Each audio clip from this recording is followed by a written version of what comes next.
2025 might be the greatest year for gaming you'll ever see, but it's not because of the games. We're living in a clanker world now, boys. I'm AI now. Yeehaw!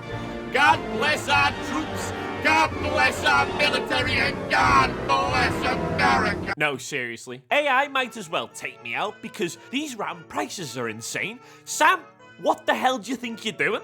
Some of us are trying to buy a new PC here, but you've got us chucking in a couple of bars of gold. Where's it all going? Into your head to make you seem more lifelike? Sorry, Sam, but it's not working. Maybe you should try some. Wait, they're doing GPUs too? They're gonna be how much? I'll be honest, if you see me and Sam at the next Coldplay concert, you'll know James got his new PC. Last year, I said 2025 wouldn't be the greatest year because of the GTA delay. Oh, how wrong I was. No, not because of the GTA 6 delay. No, that's never coming.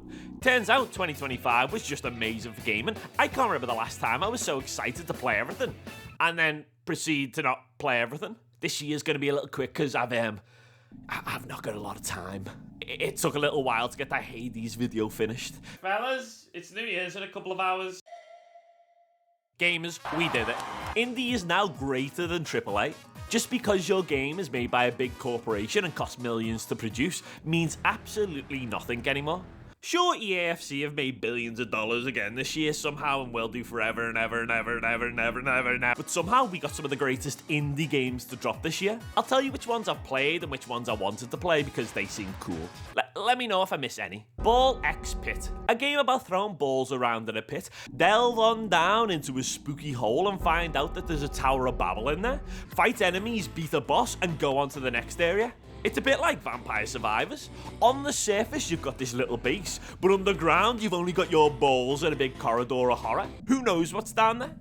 I didn't play this game, so it could be anything, but it looks like it could be... it's just more people with different balls. Clover Pit. Ballatrove, it was a slot machine game. I mean, it's a slot machine. Everybody loves slot machines. You crank the handle and money comes out. Isn't that right, Martha? I lost $4 million in the casino. In 7 years. Yeah, if you do that, you just fall down into a big pit. Oh, now the game name makes sense. Absolum, a beat-em-up game where you're fighting a sun man. Another game I didn't get a chance to play.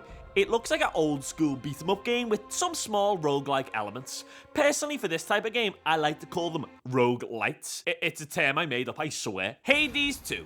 They did it again. The Shrek 2 of the Hades-like genre. I've heard on good authority that this was actually the first Hades-like to exist. It's got everything from the first game and more, except now you're a ghost witch girl and have the impossible task of battling time. Spoiler warning, you lose in the end because that game steals all of yours. Hurry up! Hollow Knight Silk Song, the Shrek 2 of the Metroidvania classic. Hollow Knight? Yes, Shrek 2 was a very good movie. Discover the heavenly majestic world of Silk Song, which is actually just a pretty front to the secretly demented underbelly of spiders and monsters. It took them 7 years to create this game, and in all honesty, it's amazing. I physically do not understand how this game cost £20. It's hard and has a couple of annoying quirks, but how can you argue it? Wait, it's on sale? How is this game only £13? Dispatch? Wait. Is Dispatch an indie game? How does an indie game get Aaron Paul? Is this like a new trend? Can I set up my own indie game and get any famous actor? You fellas know I'm making a spy game starring Russell Crowe as the main protagonist. He's just got that aura about him. He won't be the spy though. No, he'd actually be playing the spy's sidekick, you know, because he's a crow. Claire Obscure. Wait, is this an indie game? It's all too confusing these days. You know what? Rule change. Let's just merge them all into one and talk about the good games. This man's a frickin' genius. Kingdom Come Deliverance 2. I think this is the best RPG I've played. I did love Baldur's Gate a few years ago, but there's just something about bouncing around medieval Bohemia, gambling my way to the top, that I just love. I legitimately think about that minigame way more than I should. Henry's story's fun, the setting's unique, and the gameplay can be janky, but it's just hilarious. It's hard not to love it. Doom Dark Ages. Wait. Mr. Editor, Doom brought out a new game? When did they do that? In May? You're telling me I could have been playing Doom all this time? Why did nobody tell me? Wait, it's got a shield? I had a recent revelation that I absolutely love shields. I'm gonna play the shit out of this game. Split Fiction, it's a co-op game, so I didn't have a chance to play this, but I appreciate things like this. I'm just happy they're being made. Please keep making co-op games like this. Thanks. Arc Raiders, this one's for all the fellas out there. I can't say I'm a big fan of playing Arc Raiders, but I've had a lot of fun watching the clips online.